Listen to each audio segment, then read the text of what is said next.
Sir आपका कहना यही है कि जो सरकार है वो जवाब देने को राजी नहीं है, अपने मन मुताबिक बिल बनाती है और पास करवाती है। हम लोगों को शिक्षा मंत्री जी के प्रेस कॉन्फ्रेंस के जरिए कुछ चीजें पता चल रही हैं।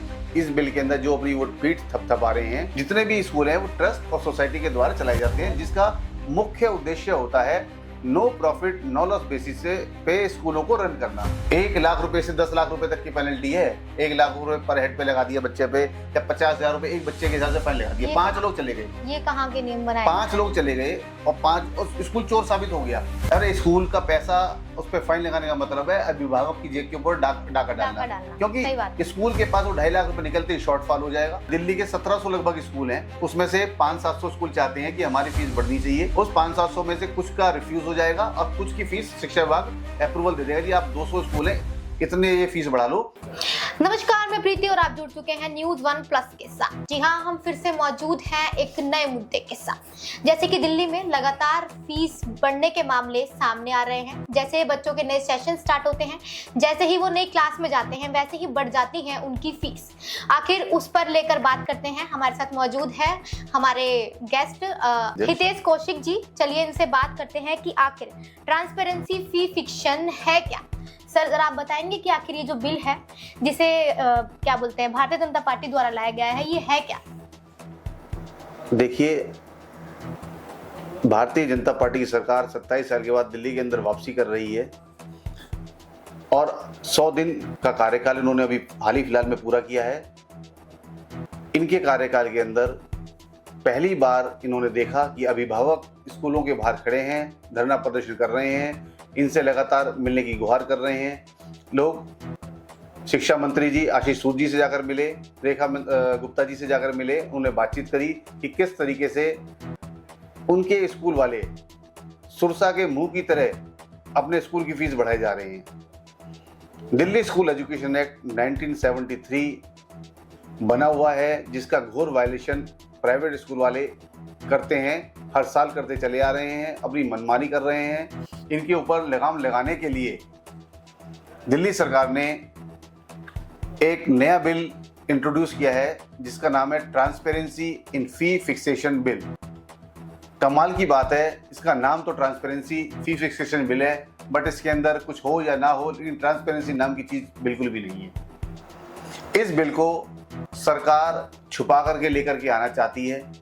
हमें बताया जा रहा है कि इस बिल के आने के बाद प्राइवेट स्कूलों के ऊपर रोक लगेगी, इनकी मनमानी के ऊपर रोक लगेगी। जब हमारे जैसे एजुकेशन एक्टिविस्ट मिलना चाहते हैं रेखा गुप्ता जी से, शिक्षा मंत्री जी से, कि ये बिल आखिर है क्या और किस तरीके से अभिभावकों को फायदा पहुंचाएगा, तो इसके बारे में उनको सांप सूख जाता है और इनके बड़े बड़े अधिकारी मुंह में दही जमाकर बैठ जाते हैं। तो सर आपका कहना यही है कि जो सरकार है वो जवाब देने को राजी नहीं है, अपने मन मुताबिक बिल बनाती है और पास करवाती है। तो सर इसी के चलते मेरा दूसरा आपसे जो क्वेश्चन होगा, यही मैं जानना चाहूंगी, जो transparency in fee fiction bill है, क्या इसको जनता के बीच में लाया गया? क्या लोगों की राय ली गई? ये जो चिंता आप पूछ रहे हैं सवाल, हम लोगों की भी चिंता है। ये चिंता है हमारी कि इस बिल के अंदर आखिर है क्या। हम जानना चाहते थे।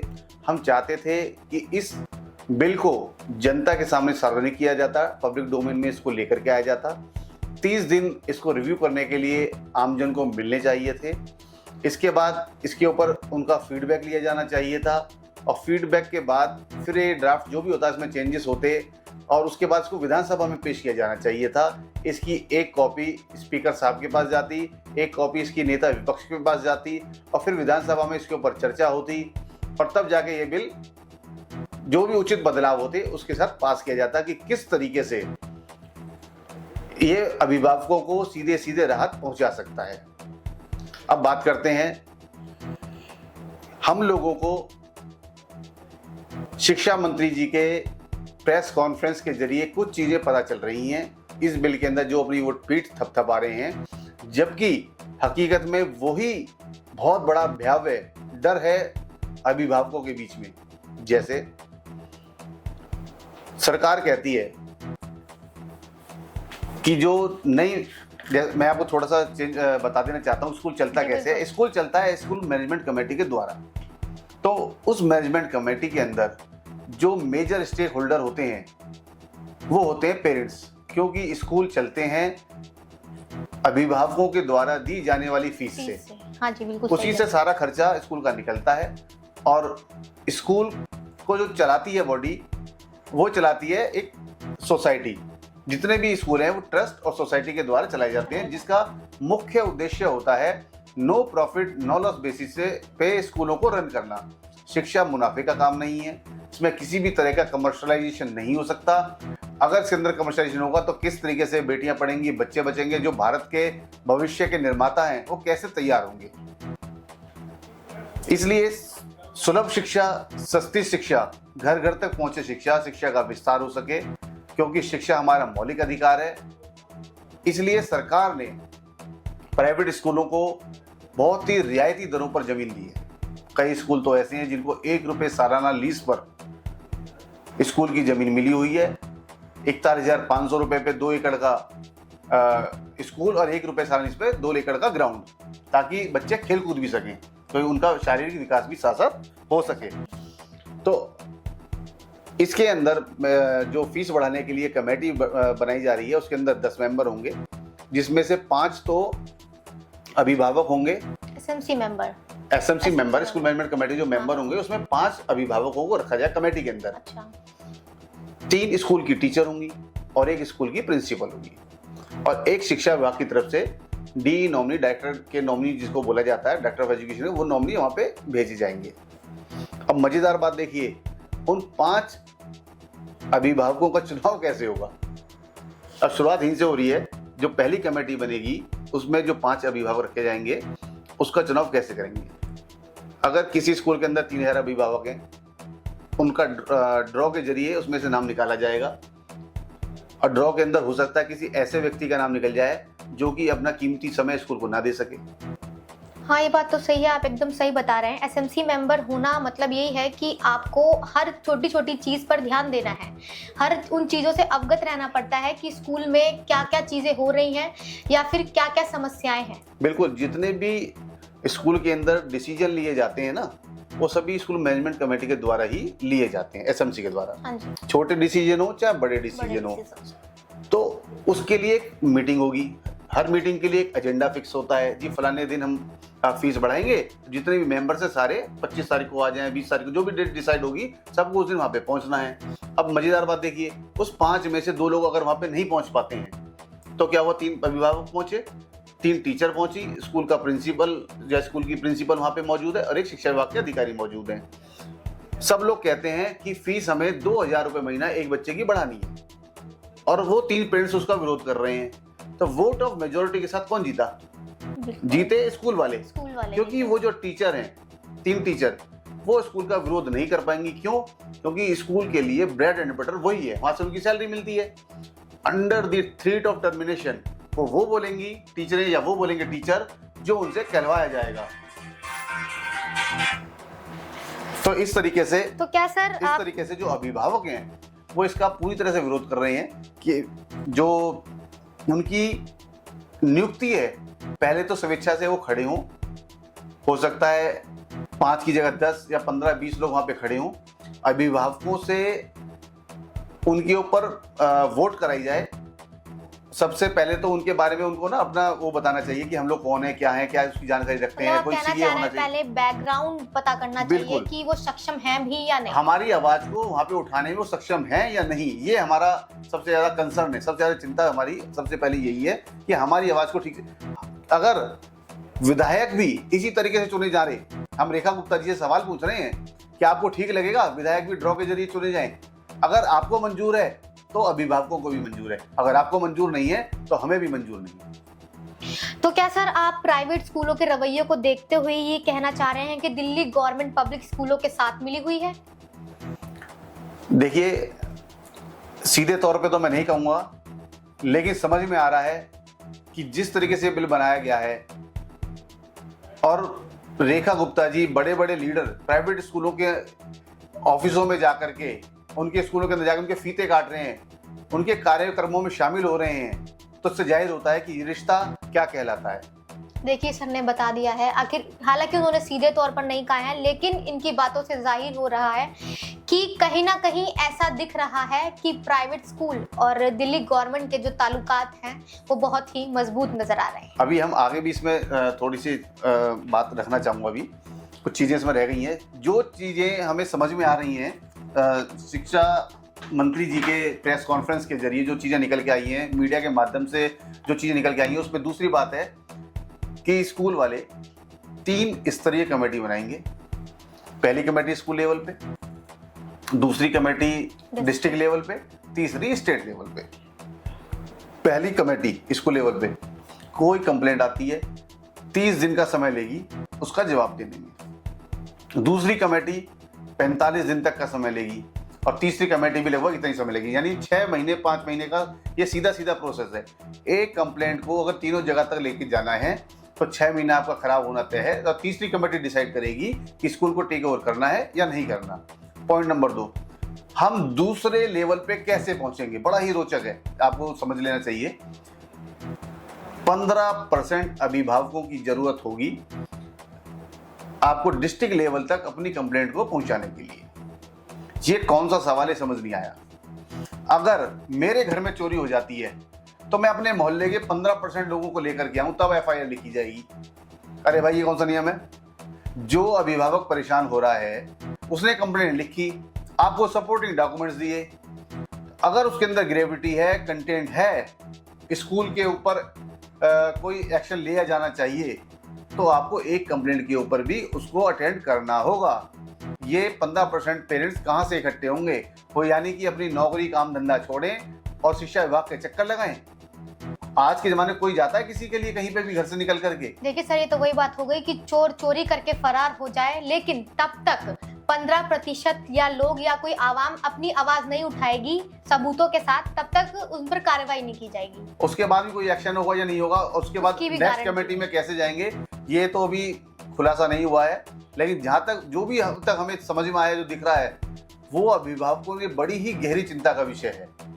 अब और आपको बताता हूँ, इन्होंने कहा है अगर कोई स्कूल नाजायज फीस लेता है या इसका पालन नहीं करता है, उस प्रोसेस को फॉलो नहीं करता है, उसके ऊपर हम पेनल्टी लगा देंगे। 1 लाख रुपए से 10 लाख रुपए तक की पेनल्टी है। 1 लाख रुपए पर हेड पे लगा दिया बच्चे पे, या 50,000 रुपए एक बच्चे के हिसाब से फाइन लगा दिया। 5 लोग चले गए। ये कहाँ के नियम बनाए? 5 लोग चले गए और 5 स्कूल चोर साबित हो गया और पेनल्टी लग गई 2.5 लाख रुपए की। वो 2.5 लाख रुपए स्कूल से क्यों निकलेंगे? अरे स्कूल का पैसा उस पर फाइन लगाने का मतलब है अभिभावक की जेब के ऊपर डाका डालना। क्योंकि स्कूल के पास वो 2.5 लाख रुपए निकलते ही शॉर्टफॉल हो जाएगा। अगले साल फीस बढ़ा के स्कूल उसको कवर कर लेगा, तो स्कूल की जेब से क्या गया? आपने स्कूल के लिए क्या सोचा? आपने तो स्कूल को सीधे सीधे छूट दे दी, लूट सके तो लूट, पहले तो लूट रहा था और अब डाका डाल। देखिए शिक्षा मंत्री जी, इसको पब्लिक डोमेन में लेकर के आइए। हमारी आपसे विनती है, जो आप कर रहे हैं वो ठीक नहीं है, अनैतिक कार्य है। आप भाग क्यों रहे हैं हमें समझ नहीं आ रहा।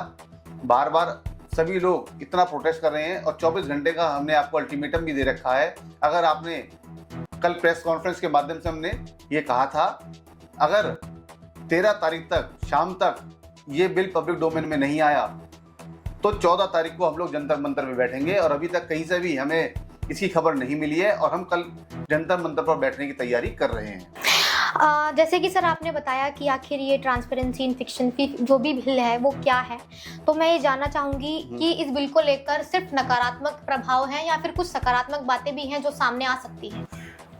बहुत ही अच्छा सवाल है। जो कुछ अभी स्कूलों के अभिभावक जिनको स्कूल वाले प्रताड़ित कर रहे थे, ये मामला दिल्ली पब्लिक स्कूल द्वारका का है। वो अभिभावक हमारे साथ जुड़े हुए हैं। वहाँ हमने देखा, उन्होंने कहा स्कूल वालों के जो वहाँ के जो अभिभावक, उन्होंने कहा ये हम जस्टिफाइड फीस देने के लिए तैयार हैं, लेकिन आपकी बढ़ी हुई फीस हम नहीं देंगे। अगर शिक्षा विभाग कहता है ये जस्टिफाइड फीस है तो हमसे ले लो।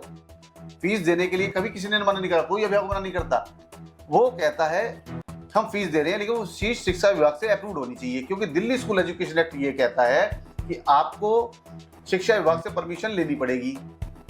स्कूल वाले हालांकि इसके ऊपर एक कोर्ट से ऑर्डर लेकर के आए हैं कि ये परमिशन लेने की जरूरत नहीं है, लेकिन उसके बावजूद ये नहीं है कि आप अनाज चना बढ़ा लो। यही तो मनमर्जी अपनी फीस बढ़ाना, तो ये तो ठीक नहीं है। इसीलिए हम सरकार से गुहार लगा रहे थे, स्कूल को अगर जरूरत है वो फीस बढ़ाए, कोई दिक्कत नहीं है। इनका सीएजी ऑडिट कराया जाए। बिना सीएजी ऑडिट कराने का क्या औचित्य है? स्कूल अपने अकाउंट की खुद ही जांच करा लेता है, खुद ही कह देता है जी मैं तो घाटे में चल रहा हूं और इतनी फीस बढ़ाऊंगा, और बढ़ा लिया। अरे भाई एक बात बताओ, अगर मैं पिस्टल के लाइसेंस के लिए अप्लाई करता हूं और इधर पिस्टल लेके घूमने लग जाऊं तो क्या पुलिस मुझे पकड़ेगी या नहीं पकड़ेगी? बिल्कुल पकड़ेगी, क्योंकि मैंने अप्लाई किया है, मुझे लाइसेंस मिला नहीं है।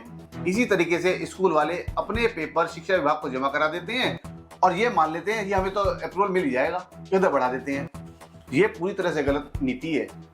मैं चाहता हूं इसके अंदर सीएजी ऑडिट का प्रावधान कंपलसरी हो। अभी तक जितने भी स्कूल वाले फीस बढ़ा चुके हैं, तुरंत शिक्षा विभाग एक आदेश जारी करे, किसी की भी फीस बढ़ी हुई मान्य नहीं होगी, पुरानी फीस लागू होगी। नया बिल आ रहा है, वो क्या कहता है उसके हिसाब से हम चलेंगे।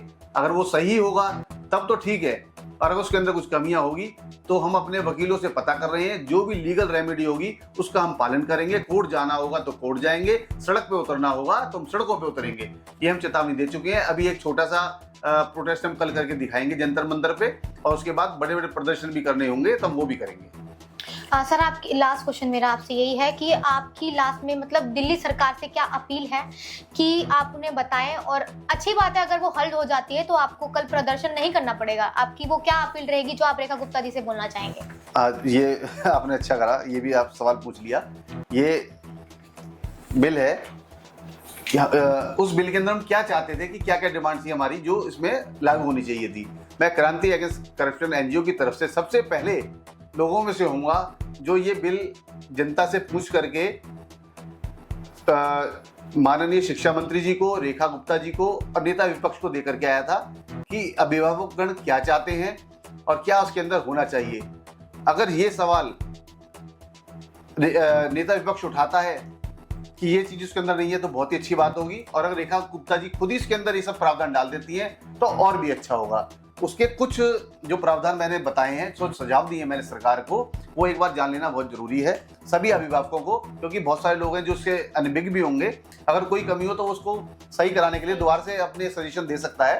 ये सजेशन किसी के ऊपर थोपा नहीं जाना चाहिए। कुछ हमारे सजेशन है और कुछ सजेशन आप लोगों के भी होंगे। जो बेस्ट हो वो सरकार हमारे लिए करे। जैसे एक बार जो फीस फिक्स हो जाती है उसको 3 साल के लिए लॉक कर दिया जाए। हर साल फीस नहीं बढ़नी चाहिए, एक लॉक इन पीरियड होना चाहिए हर एक चीज का, कम से कम 3 साल वो लॉक इन पीरियड जरूर करे।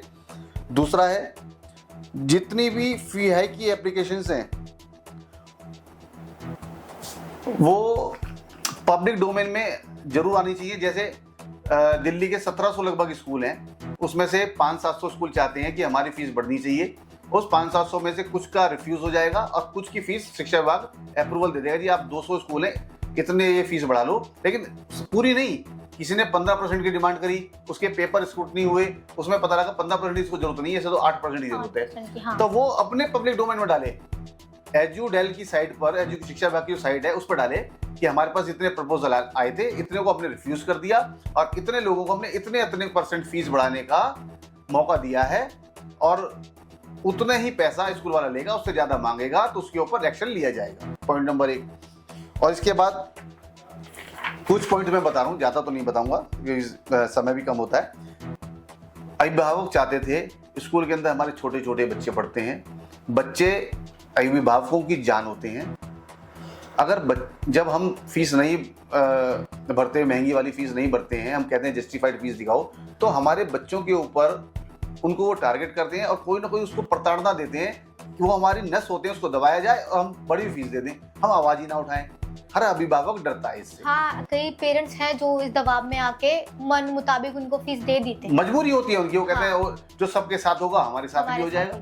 सही बात। लोग तो लड़ ही रहे हैं, तो आवाज उठाने से लोग डरते हैं। तो अभिभावकों ने ये कहा था, जुवेनाइल जस्टिस एक्ट में मुकदमा होना चाहिए स्कूल मैनेजमेंट कमेटी के ऊपर, अगर वो गड़बड़ करती है तो भारतीय न्याय संहिता BNS में इनको बुक किया जाए अगर ये हमारे बच्चों को प्रताड़ित करते हैं, क्योंकि बच्चा फीस नहीं देगा, उसके माँ बाप फीस देंगे।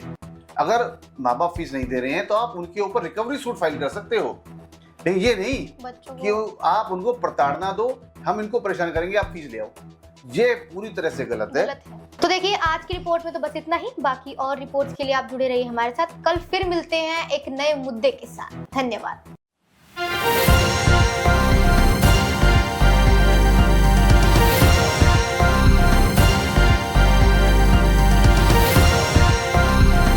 आप देख रहे हैं News One Plus, हर वक्त हर खबर।